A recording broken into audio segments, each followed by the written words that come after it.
Today we're talking about this one, number 36, The Mutation. One that's got somewhat of a reputation amongst Animorphs fans. It was ghostwritten by Erica Babone. Babone? I'm going to... Apologies again if I get the name wrong. I'm going to continue pronouncing it Babone. Okay? Now, before we actually go into this, I want to just cover a bit of the reputation of this book. I was on the Animorphs Discord, as opposed to the Animorphs Discord, the Animorphs Discord. And they go through each book. They go through voice chats. It's a great little Discord. You should go join it if you manage to find it. I don't know where the link is. If you go on there and you look at their discussion for book 36, they absolutely lambast this book. It just a lot of them saying, oh, it took me 3 weeks to get through this book and things like that. And saying, oh, it's awful, it doesn't even feel like Animorphs, oh, it's crap, and all that sort of stuff. And this seems to be a genuine feeling amongst Animorphs fans that this book is somewhat of a travesty amongst the whole bulk of the series. So I came into this book thinking, okay, I'm in for a ride here, I think. And I was correct. Maybe not in the way you'd expect, but it certainly was a ride. Let's just cover Erica Babone's use of the characters and such. I thought there were some positives and negatives to Erica Babone's work here. I think she got the characters pretty spot on. And I think actually she did some quite interesting stuff with Jake, who was the narrator of this book. So we'll cover that. I thought the humour was spot on. There were a few belly laughs in this one. I think the best case I want to point out is on page 64, and I genuinely laughed, and that doesn't happen much in this series. So on page 64, the bodies are in remarkable condition, Cassie said, sounding like she was talking from some other place not connected to her own body. I am unable to identify the culture or people responsible for this, Prince Jake. This is so irrational and strange that I assume it must involve humans. And that is a brilliant line from Axe. And it's, little bits of humour put in throughout this book that actually hit, and they hit well. So this book has actually got some things going for it. The humour, the writing. There is some strange stuff, and it always seems to be with Marco. So when you're writing or you're reading, and usually you'll say, let's say if I'm Marco. Oh, look, joke, joke, joke, Marco said. Marco elaborated, Marco stated, said Marco, asked Marco. It seems that every time Marco says something, it's just blah-de-blah-de-blah, Marco. Just Marco. He didn't say it or anything, it was just Marco. He was just there. That's the only real strange thing about her writing. Apart from that, I thought the writing was pretty good, pretty exciting, funny when it wanted to be, exciting when it wanted to be. So that's a big plus for this book. Okay, so let's delve into the actual story. Okay, it starts off a bit different to the usual Animorphs book, and somebody actually on the Animorphs page said, "Oh, even the first chapter was a complete dirge and a struggle to get through." I'm quite the opposite view because it started differently to how other books started. It doesn't start with "My name is Jake." It starts off like a normal, any other book, really. Not any other Animorphs book, but, it starts off setting the scene. And then later in that chapter, he brings in the "My name is Jake" and does all that. So I thought it was a nice little switch. I liked that. What happens in the first couple of chapters is Cassie phones Jake, and they do that code thing. So he knows he has to go to Cassie's barn, and he goes there. Turns out Cassie is there, as well as Toby and Jara. And in the midst of all that, there is another Hawkbudgear called Han Tunad, who Jara apparently knew back when he was a slave. And Han Tunad is dying, and Cassie has been trying to save Han. And what's happened is, according to the story that they've been given, from Han Tunad himself, essentially, is that Visser 3 wanted underwater Hawkbudgear. So he put them through these experiments, and there were 50 Hork-Bajir, and grafted gills and put webbing on between their fingers and toes. And of course, this didn't work. Why didn't it work? Because Visser 3 surrounds himself with yes men. And you know what? One of the criticisms this book gets is, oh, not even Visser 3 would try this. You know, he would. He would try this. Remember where he tried to eliminate free will? Remember that? Book 28.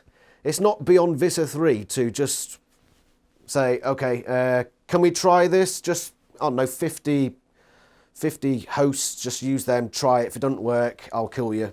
No pressure. But yeah, it doesn't surprise me, because Visser 3 does surround himself by yes men. So if he thinks, I wonder if we could have underwater Hork-Bajir, try that idea. Nobody's going to turn around and say, but Visser, you know, he's just going to say, you're going to fucking do this, I tell you, mate. Do it. Or fucking that, you know.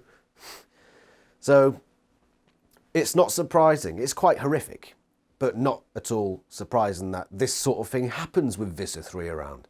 But Hantunad, because of all the mutilation and stuff like that, is dying. He's at death's door, basically. He can't even speak at this point. Jake, Cassie, Toby and Jara are understandably distraught. And Jake tries to put an oxygen tank on Hantunad, but Cassie was like, nah, it's too late, too far gone. So they allow Jara his privacy to mourn, and Toby and Jara eventually take him away. But Cassie and Jake have a little chat. They decide that this is a terrible thing. Now, this scene is important. It is important. And not for the ways you might think it is. It's important because it sets up the initial plot of them going on their little journey. But it's the reason that Cassie and Jake are there and they have this little discussion is because a lot of what Cassie is saying is going to play into how Jake reacts to things in this book. So this little scene where she's like, this thing is terrible. How could he do this? These 50 Hork-Bajir. And Jake quite rightly says, yeah, it's a terrible thing. But he allows Cassie's emotions to breach his cold shell. That's what happens here, and that's important for the rest of the book. The Animorphs meet up the next day, and apparently they're getting all this information from here, there, there. They've had sparse little bits from Han, obviously. He wasn't going to explain it too well, and he was dying, so, you know, give him a bit of leniency for that, you know, maybe. They say, right, so Toby's spies, because apparently Toby has spy Hork-Bajir. Who knows? I mean, it's plausible. They've been gathering little bits of information, but they've also wired into the Chi network, the Chi hive mind. So they're also getting information from the Chi. Important if you believe in my little conspiracy theory that the Chi are up to no good. In fact, this book is another one of those cases where the only explanation is the Chi being up to no good. So just keep that in mind. But they're finding out that there is this new vessel called the Sea Blade. Something that Hantunad said as well. They find out about this Sea Blade. Visser 3 wants to find the Pemelite ship. Remember the Pemelite ship we found in book 27 that was deep, deep underwater. And at the end of the book, that she said, right, we're going to move this to a place where it's going to be harder for the Yeerks to find it. You're already seeing why the Yeerks are the Chi are up to no good here. Oh, we're going to put it where nobody can find it. Put it somewhere where the Visser can find it. Or can he? Questions in this book. It's going to be fun. But anyway, the plan is rather strange. This is where Cassie comes into it again. Because we know that Cassie is a hypocrite, don't we? So she's all for peace, love and understanding, except when it affects her personally. We saw this in Megamorphs 3, when peace, love and understanding, but then somebody says a racist comment and she goes fucking ballistic. So when they're meeting in the barn, she says, we've got to sink this Sea Blade because of what they did to those Hork-Bajir. She cares a lot for the Hork-Bajir, so when something like this happens, suddenly off comes the peace, love and understanding Cassie. And out comes Demon Cassie, sink the fuckers. So Demon Cassie comes out, and Jake is sort of persuaded by this. Marco quite rightly says, look, we're not out to get revenge. That's not our job. We're not going to avenge every little horrible thing that happens here, there and everywhere. I'm Marco, I'm A to B. B's over there. Cassie, you're concentrating on C. We don't need to concentrate on C. There's a lot of C in this book, but I'm talking about the letter C. But Jake is going along with Cassie. Why? Maybe it's because they are in a relationship, and that's another part of this little thing sinking in. Cassie's distraught. She wants revenge for this. Marco says the logical thing. Which way does Jake turn?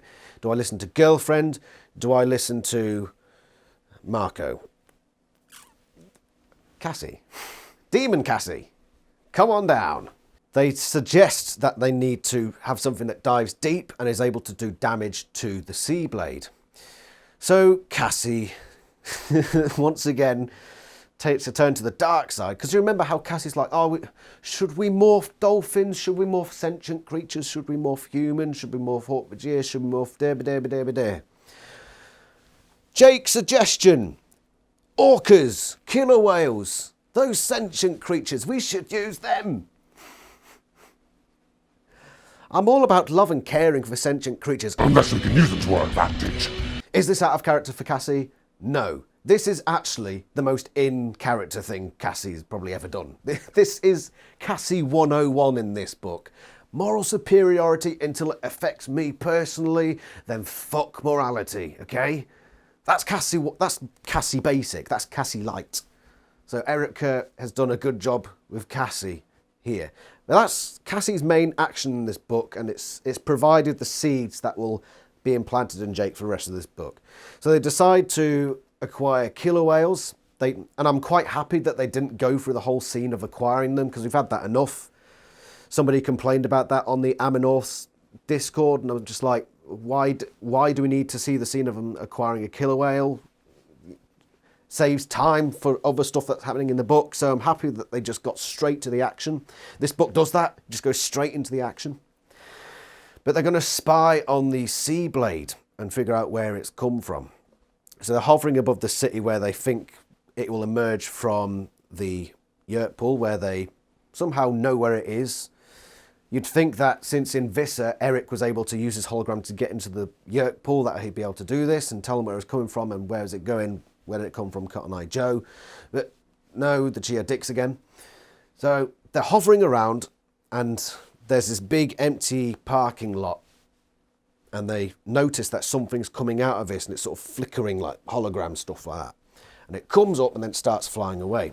It's Jake and Marco there. Jake says, right, Marco, go fetch the others. I'm going to fly after this blade ship.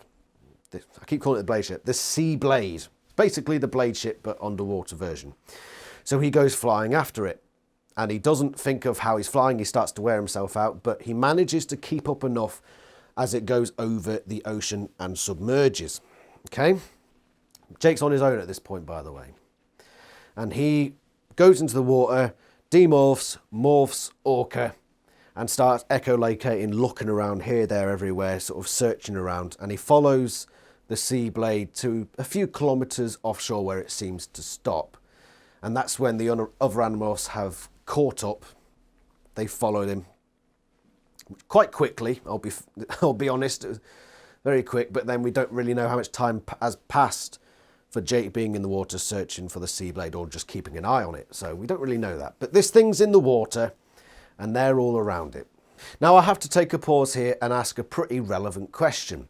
Why are they going on this mission? Forget the whole Cassie's idea for vengeance. Of course, that's part of it. Jake wants to appease Cassie and her desire for vengeance, and for his own, really, because a lot of times in this book, he remembers Han Tunad and the suffering he went through, and that's used as a motivator for him. But the whole point of this is because they want to destroy the Seablade, whilst also protecting the Pemlite ship. Who knows where the Pemlite ship is? The Chi, okay? Who else knows where the Pemlite ship is? Well, if we take number 27 at face value, book 27 where we first found the Pemlite ship, it gives off signals that the Yerks are able to track. So the Yerks know where it is, okay? So the Yerks know where it is, the Chi know where it is, and the Animorphs are sort of flicking around in the middle saying, what the hell do we do? The answer's pretty obvious, Jake. You talked to the Chi, said, right, they've got a Seablade, they're now going to move. We've got the advantage. We know where it is before they do. We can be there before they get there. The Animorphs have the advantage here. They don't take advantage of that advantage, okay? Nor do the Chi. Or do they? That's a question we will get to. What Jake should have done was say to the Chi, right, we know that the Seablade is going to find the Pemelite ship, so what we should do is we should plan, put our forces there in whatever way we can think. Maybe the Chi can actually do something useful and come up with some sort of deterrent.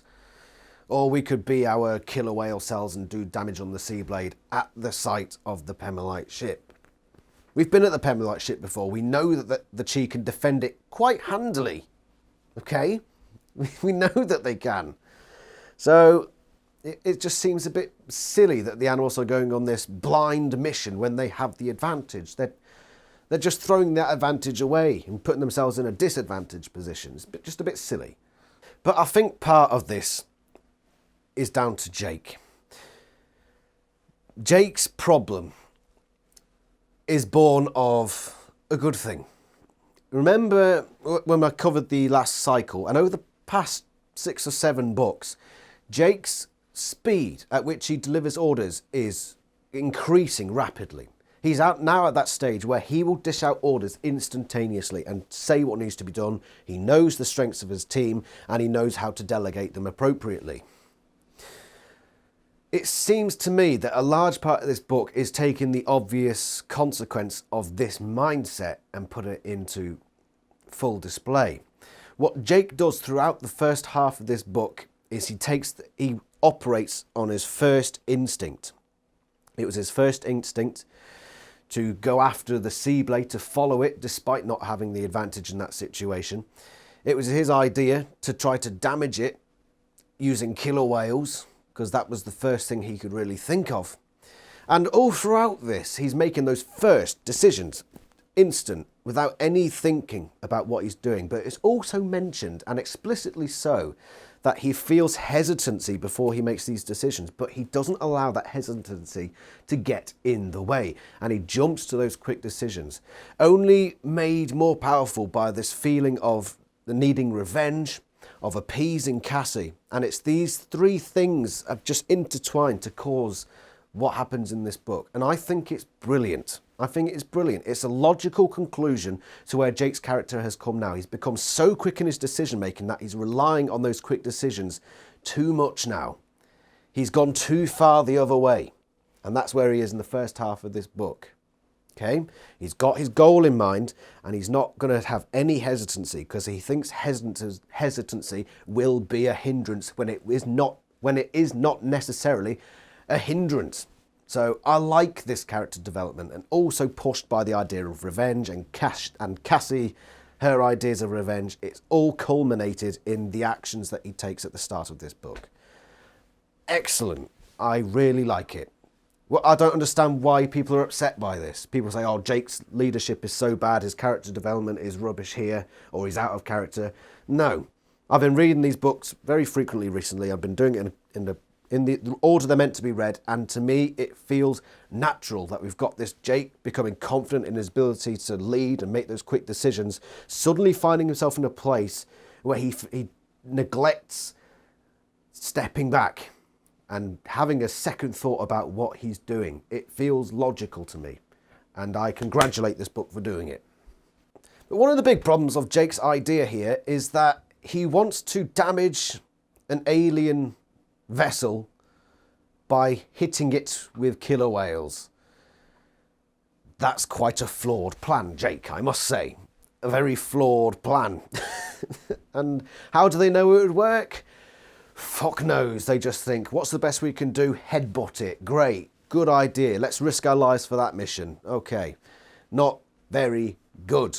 But that plays into Jake's quick thinking and the whole character thing going on in this book, so I can't fault the book for that. I can only fault Jake's stupidity for that. Okay? So they all go in as killer whales, and a couple of other killer whales join them. And they go up to the Seablade, which has now stopped. It's stopped in place. Why has it stopped? Apparently it's going through testing.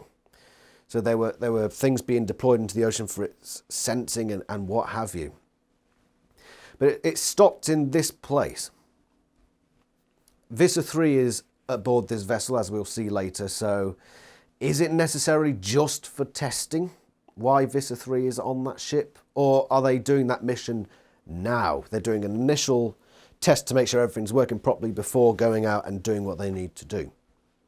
They've stopped in this place, and then the animals come up and it turns towards them, sees them, and starts firing. And there's a battle between orcas and the Seablade, which is just silly. Silly!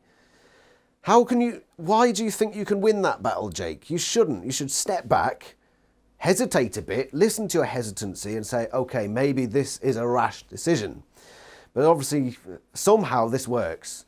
Somehow they manage to not die and damage the blade ship. But Jake nearly dies partway through the battle. And he's heavily injured, but Cassie starts to lift him up to the surface. And he demorphs. He demorphs in the ocean beside the Seablade to human, in full view of the Seablade. This becomes relevant later. Somehow they manage to damage the Seablade enough that it just sort of lolls in the water a bit, sinks downwards, and stops at a cave entrance. And the Animorphs are watching this happen, thinking, okay, what's going on here? Why has it gone down to the bottom? Why did it stop there in the first place? Now it's gone down, it's at this cave entrance, and suddenly these weird creatures come and snatch it into this cavern and pull it in. The Animorphs are like, well, what the bloody hell's going on there? Why is this happening? And Jake, because he's in this mindset of direct action, straight away, no hesitancy, says, right, we're going to go after it, we're going to make sure it's sunk. Which can be fair, but you don't know what the hell happened there. It might be worth you surveying the scene a bit more rather than just jumping in head first. But they go in and go through this tunnel and they get to the end of it. Well, first off, they morph hammerhead sharks for reasons that only the book really knows.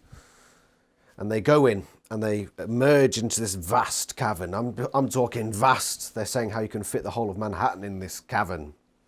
And there are all these ships everywhere, these old relics, essentially. So galleons, freighters, there are battleships and aircraft carriers. All there, just sort of held up by these corals. And they're looking around this place. They've demorphed by this point. So they're sort of walking around. They're exhausted from multiple morphs, so they're staying as they're themselves for now. Tobias has gone up to have a look around, flies around, brings back information, and says, there are dead people on these ships. Dead people, just sort of like mannequins, you know. And they're a bit freaked out by this. And they go up onto this aircraft carrier, this Japanese aircraft carrier from World War II. And they look inside and they're aghast to see that these are dead people that have been turned into these mannequins, and they're really freaked out by it. And Marker quite rightly says, okay, we need to go home now, guys. He has a few good lines in this part of the book. But Jake once again says, no, I'm determined to make sure that this Seablade is sunk. Jake, come on, man. Just, They travel further into this mysterious world. By the way, there's no water in this. There's a river that comes from the ocean that sort of goes through. Really rather mystical and unusual, especially for Animorphs. But they go through even further and they find the Nartek city. Now, the Nartek are these evolved humans. They're not aliens, they're evolved humans. Rapidly evolved humans. And Axe at some point suggests that because there's a glow coming from various rocks that's in this place that gives the place its light, and he says that's probably radioactive. In some way it's speeding up their evolutionary process, which is all sci-fi dandy, you know. That's sci-fi. It's probably not realistic, but it's a very sci-fi sort of thing, and it's a sci-fi series, so I'm like, yeah, okay, whatever, cool.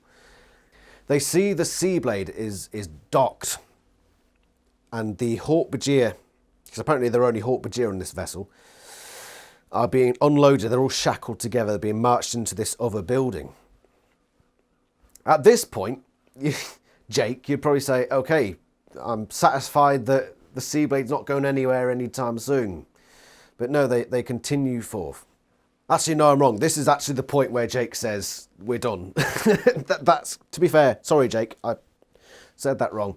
This is the part where you said, right, I'm satisfied that the Yeerks are pretty fucked in this particular situation. So they decide that they want to leave. They go to the outskirts of the city and find somewhere to demorph because they haven't got much time left in morph. But they're trapped. A net's thrown over them. A tiny net. Master Betty, my compliments. That tiny net was surefire. Yes, a tiny net is a death sentence. It's a net and it's tiny. This is where Jake's character takes yet another turn, and I believe deliberately so. They're in this net now, being dragged away by these narthex, these random narthex, being dragged towards the city again.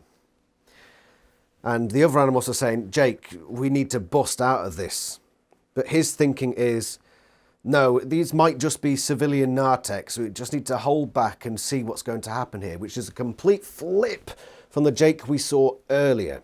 A complete flip where it was first idea comes to my head, let's do that. Acting on instincts. Now he's acting on something other than instincts completely.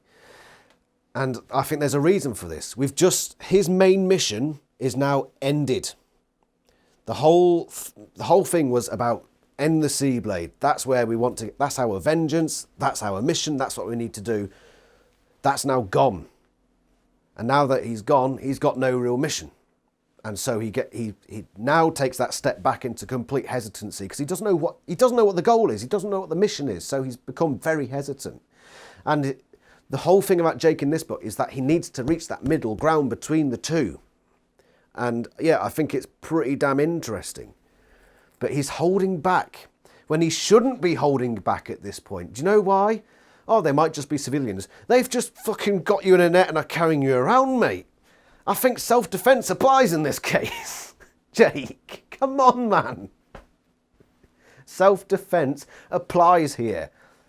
If I'm fucking out in the woods and suddenly somebody, I don't know, someone from the Animorph in Time Discord throws a net around me and starts lumbering me around around that, I think I'm in the right mind to blow his fucking head off, honestly. I mean, maybe that's just me. It seems like a pretty clear case of self-defense in that case, but dear God. They get dragged into Queen Soko's lair. Queen Soko is the queen of the Narthex, and she explains the story. She's sitting there on a throne with pearls and gold and silver and fucking look at me. Look at me! That sort of thing. And she warns the Animorphs, right, you're not allowed to leave. That's an order. So they know that they're in a bit of a pickle here, but Jake plays along with it. This is where he takes a turn for the better in this book. He sort of steps back a bit and just absorbs the information as it comes. A bit better. Still a bit too lenient on them for my liking, but he does a bit better here. He's learning about them. He's trying to figure out what the solution is here. Bearing in mind the Seablade is still out there, and the Animorphs have a pretty good suspicion that Visser 3 is still hanging around somewhere. In the midst of while this is going on, while they're being captured, so just before they met the Queen. Page 80. You remember I talked about earlier about how Jake demorphed from the killer whale in full view of the Seablade? Page 80. My knees were crammed into my chest. This is while he's in the net, by the way, while they're being dragged away. My left arm was already going numb, but as uncomfortable as I was, as we all were, I knew we just couldn't risk morphing, not out in the open in full view with the Visser on the loose. Why didn't you say that earlier? Why now? When you were in the ocean and the Seablade was there looking at you, you think, oh, now's a good time to demorph. Now that you're in this desperate situation, and you're on the outskirts of this city, the place is dark as all hell, and you don't know, it's like Manhattan size, you're thinking, well, Visser 3 might be looking at us right now, better not morph. Really? That's just, sorry book, but that's bad. Sorry. I've given you more praise than you probably deserve. The Narthex are nice enough to give the Animorphs a tour of the palace and such alike. So they're learning little bits here or there. They've ended up in a library looking for all these books, and they come to the conclusion that the Narthex are defective genetically. I'll put it that way. I won't go into all the details of things like genetic drift. But the Nartex know that they're not doing very well genetically and they need to branch out, as it were. Now, when they were having a feast with the Nartek Queen, Queen Soko, because they were having a feast with her, typical, quite a typical a trope, basically. She was saying how now that we've got this Sea Blade, this hugely advanced technology, now we know that we have the power to go and defeat the surface dwellers and take our rightful place as owners of Earth, rulers of Earth, what have you. Which is, I thought that plot was quite neat, actually. They've been gathering all this stuff from the surface dwellers, but they know that it's come from the surface dwellers and they've got highly advanced. They're on equal footing or less than. Now that they've got this Sea Blade, this highly advanced technology, they think, right, now we've got something that the surface dwellers don't have, and now we've got the advantage and we can go up there and take over. So that was pretty cool. I liked that. But all this culminates in the Animorphs suggesting that the Nartex have this advantage, but they also know that they're on limited time genetically, so they want to have a big push using the Sea Blade to overtake planet Earth, essentially, which is a bit dastardly. So Jake's now got this idea of, right, so the Sea Blade stays here and the Nartex use it to take over the planet, or at least do a lot of damage, or we just leave it and potentially Viria's still on there and he takes it and we're also fucked. Not really, Jake, but I suppose if you want to go with that. So they want to destroy the Sea Blade. Now, Cassie says something very interesting on page 103 that I was asking myself earlier. How are we going to destroy it at the dock? Marco hissed. It's sitting right in the open, right in front of a palace filled with armed soldiers. Rachel said, we slip away from this knacker guy, knock him out first if we have to. Morph and what? Cassie shook her head. What's a grizzly going to do against a ship the size of the Sea Blade? Even if we sink it, the Nartek could probably raise it and repair it. These are people who managed to drag it. Notice when she says, what's a grizzly going to do against a ship the size of the Sea Blade? Well, you were all gung-ho about killer whales causing massive damage to this thing earlier in the book. Now you're in a different situation. Well, what kind of morph can do damage against this thing? Just, this book is good, but those little inconsistencies are just a bit of a letdown. But that's not the biggest letdown of the book. The biggest letdown is right at the end, so we'll get to that. In the midst of all these goings on, they're hearing the occasional Hork-Bajir scream. And they know that essentially these Hork-Bajir are being tortured, which is quite gruesome. And they're worried about this happening to them, but for a while they're doing all right. But while they're going on a little tour, tiddly diddly diddly, they get ambushed by Nartex jumping out of waterways either side of them, which Jake didn't foresee, silly Jake. But they all get knocked unconscious and they're put on these tables. And there's a Nartek with them and he says, right. Oh, by the way, Tobias was never caught in the net earlier on because he was flying around, so got to keep that in mind. Tobias was never caught, so he's been around here, there, everywhere doing his own thing. They're in this room and this Nartek guy says, right, I'm just going to inject this drug into you, which will make you happy and lightheaded as I get this procedure under the way, where I rip you open from head to arse, take all of you out, and then put other bits back in, and success. And the Animorphs are sort of like, well, I've got a bit of a grievance with this plan. But just in time, Deus Ex Machina, Tobias also is there as a Nartek, and he knocks the other Nartex out of the way and saves them and closes the door. And that's my fiance trying to call me again. Jesus Christ, I'm trying to... Shut up, fiance. I'm going to be in the doghouse for that. But Tobias is Deus Ex Machina them. Which is fair, because this is probably the first time that the Animorphs have been there where there aren't loads of Nartex around them. So it's almost an understandable Deus Ex Machina. Because Tobias has found that opportunity now, right, there are a few Nartex here, got a good opportunity. Whack, bam, close the door, thank you, ma'am. And the Animorphs have a bit of time for the drugs to wear off in their head, so they come back to alertness. And apparently Tobias Axe was put in a fridge, which I found quite hilarious, and how angry he was as well, because all throughout this he's just been called a pet and all that horrible stuff. So Axe is pissed and they've just pulled him out the fridge.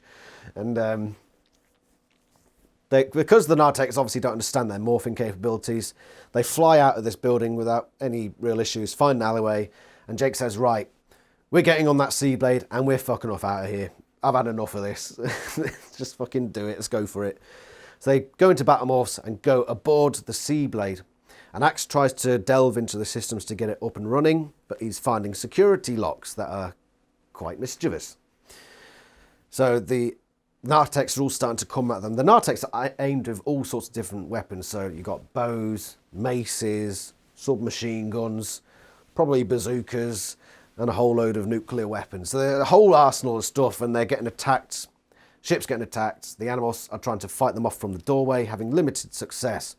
And then suddenly, up comes Visser 3, and he becomes the incinerator beast. It just fries Nartex left, right, and centre. Turns out he's been hiding on this blade ship the whole time. Sea Blade, the whole time. And he comes up to the Animorphs and says, right, I don't have a crew anymore. I can't fly this thing just by myself. I need somebody to navigate, somebody to do weapons. I need you and lights. And I have the security password, so if I don't escape, nobody does. So Jake takes a moment, he has that think, and he comes up with a little plan in his head. And this is where, you know, he was going too far that way at the start of the book, then too far that way in the middle of the book, and now he's reached that glorious centre as a leader. He figures out a plan, says, right, I agree to that, Visser 3, let's get out of here, we'll work together on this one. So start doing that. Go back into the ship's museum bit. So they're submerged in a little river in the Maritime Museum. They're being chased. Rachel is put on weapons and is firing at these Nartex with Axe, telling her what to do. Because apparently Axe knows how the Seablade works, you know, this new vessel. That doesn't seem to make much sense. I didn't even put that in my notes. I've just realised that Axe knows how the Seablade weaponry... It's plot convenience. I mean, it's Animorphs. You've got to expect plot convenience with Animorphs, so I'm not going to be too harsh on it for that. Just at the right time, Jake says to Marco, because he's holding this... There was a big hole, and he's holding it together. He says, right, let that water in. Calls the Incino Beast that Visser 3 has morphed, and the Animorphs are able to swim out of the river, and then they go back to Hammerhead Shark, swim away, and back out into the ocean. Visser 3 escapes in some way or another. And then they're in the ocean, essentially. And that's the end of the book. And they say, let's just get the heck out of here. And that's that. I want to point out that the only time I've ever seen this in these book edits, if you can see it very well, I've never seen that editing error before, where the thought speak mark is the wrong way around. I haven't seen one of them yet, so I wanted to point that out. But let's get on to the message of this book that it gives at the end. This really half-hearted and really bad message that, you know, I'm going to take a whole point off the score of this book just for this moment. Okay? So let's read this. Filthy creatures, Rachel spat. Somebody needs to wipe them out. The Nartex, Cassie asked. Who else? What they did to all those people, all those sailors, those flyers back there. Filthy, sick creatures, as bad as the Yerks. I believe you overlook one fact, Axe said. Yeah? All those sailors back there, all those humans the Nartek defiled, many of them have sunk in storms or hurricanes, or by the failure of primitive human technology. Many, but not all. So? I knew where Axe was going. I said, so the rest, including those Japanese fighters, they were sunk by humans in human wars. Not by the Nartek. The weapons they used on us, human weapons. We want to hate them for what they do. Maybe we should stop helping them do it. Now that's fucking stupid, isn't it? That is just... I'm sorry, Book, but that's an almost throw on the floor moment. That is just... Oh my God. There's just the complete lack of self-awareness. The Animorphs are fighting a war. Look, if I said to you, right, there's a lot of knife crime in London, lots of people stabbing each other. Why are we blaming the criminals stabbing each other when we could just as easily blame people for owning knives? I mean, that's the true crime. No! That's just stupid. No! That little message you've tagged on at the end, Erica. What a fucking travesty. Do you know why ships are sunk and people have weapons? Self-defense. Or to rid the world of scumbags like, I don't know, Hitler or Stalin or whatever. I know Stalin didn't end that way, but Hitler did. So it's not, oh, they're just bad for having weapons and using them on each other. What a fucking naive thing to say. Especially from the Animorphs who are in the middle of a war themselves. How much awareness do you lack of yourself at that point? When you can't tell the difference between two groups warring like World War II and a bunch of underground creeps who decide to torture people and stuff them while they're still alive. If you can't tell the difference between that, if you think they're on equal footing, then you got something heckin' wrong with you. The Animorphs have used weapons. Rachel's just been ping blowing up Nartek ships using the Seablade weapons. Pang bang, yeah, great job. We're doing great job here. And then you turn around and say, you know what, we're just as bad as the Narteks. Yeah. No! Just... What? That's one of the stupidest moments of any Animorphs book. That little ending there, just so not self-aware. Just not having a clue. Just being so fundamentally naive. Dear God. It's not the character. It's out of character because, as I said, 35 books they've been fighting a war. They're not going to turn around and say, well, we're just as bad as the Narteks who kidnap people and torture them and use them in museum displays. It's not the same thing. It's not on equal footing. Okay? Is that understood? Cool. A few questions here. We've finished the plot of this book. Let's talk about the Chi conspiracy theory that I've got, okay? The Seablade was looking for the Pemelite ship. It stopped right above the Nartek cave and descended and then was taken in. Would it be possible for the Chi to send out false transmissions? Feasible. I think very feasible. So maybe the Chi led the Seablade to the Nartek cave. Would the Sea know about the Narteks? I think that's also very plausible because they've been around on this planet for centuries, thousands of years. They've been there. And they've obviously got the technology and the power and the ability to find this sort of thing. So at some point in history, they probably knew that the Narteks existed. So I'm thinking the Chi already know about the Narteks. Thought, how do we deal with this Seablade? Right, we'll take the Seablade down to where the Narteks go. We know what happens to stuff that goes down there. You know what I'm saying? So maybe that's it. That seems a plausible explanation rather than the Seablade just happened to stop right above the Nartek entrance. It seems far more plausible, okay? That's also why the signals were coming from a place that was pretty near to shore when the Chi would say, oh, actually we'll put it somewhere where we can't find it. Maybe they deliberately did that, but they also put a false signal here for the Yeerks to fall into that trap. But do you remember what happened in book 27? Where they led the Pemelite signal led the Yeerks to the Pemelite ship, but the Chi also told the animals to go down there and they met at the same time and had a bit of a scrap. I'm thinking it's happened again because apparently the Chi gave them the information that they needed about this Seablade shortly before it set off, and they followed it and they also ended up at the Nartek entrance to go into this crazy world.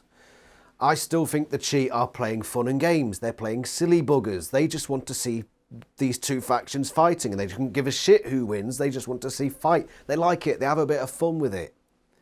And that seems to be what happened here. Right. How do we have fun this time, right? Oh, we'll set out new Pemelite signals above the Nartex, and we'll make sure that the Visser and the Animorphs end up at that place and go into the Nartec world. And they'll have a blast in there. Great. You know what? To me, it seems the most plausible explanation. Fuck the Chi and their silly bugger ways. Does it not also seem funny, the fate of Hantunad and the other Hork-Bajir at the start of the book? The mutation that they had. Gills, webbing between their hands and feet. Seems very similar to how the Nartex were described, with gills and webbings between their hands and feet. Why? Why that coincidence? Why would Visser 3 need aquatic Hork-Bajir? Because remember book 27, when they found the Pemelite ship first off, they didn't need aquatic Hork-Bajir. They were able to couple up to the Pemelite ship and deploy their troops inside. Why would you need aquatic Hork-Bajir?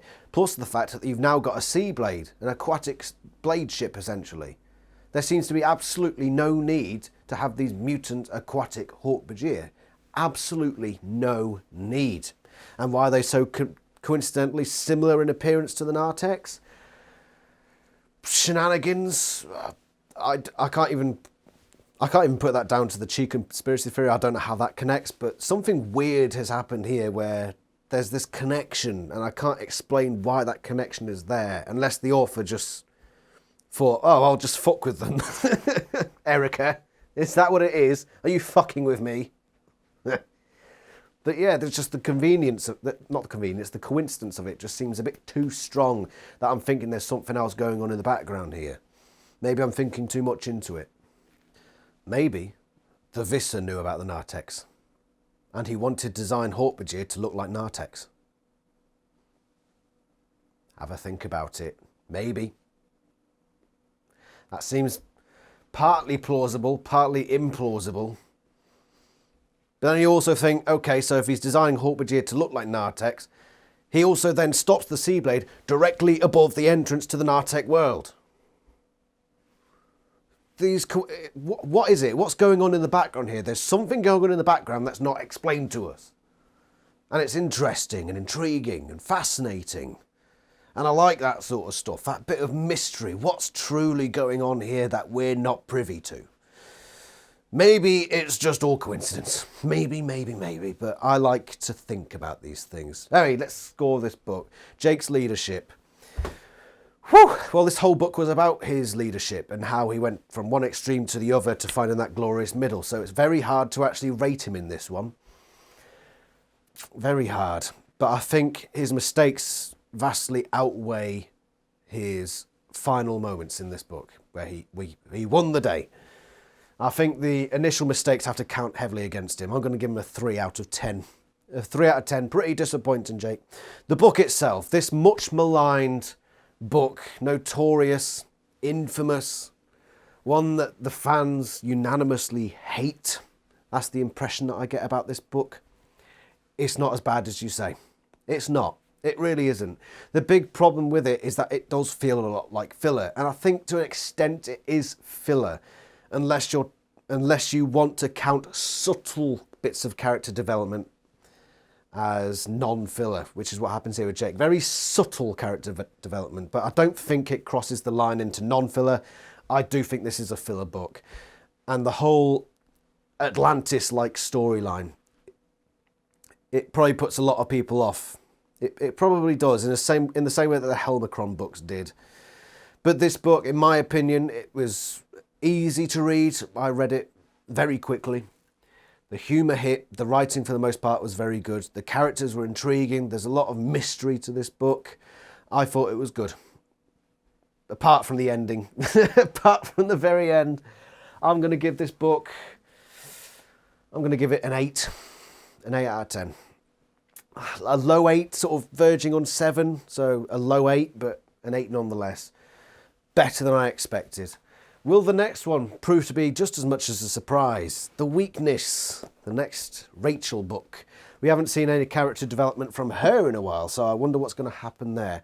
You may be wondering why I've got this book here, Meet the Stars of Animorphs, because I'm starting a new mini-series where I'm reading this with you and having a little bit of fun.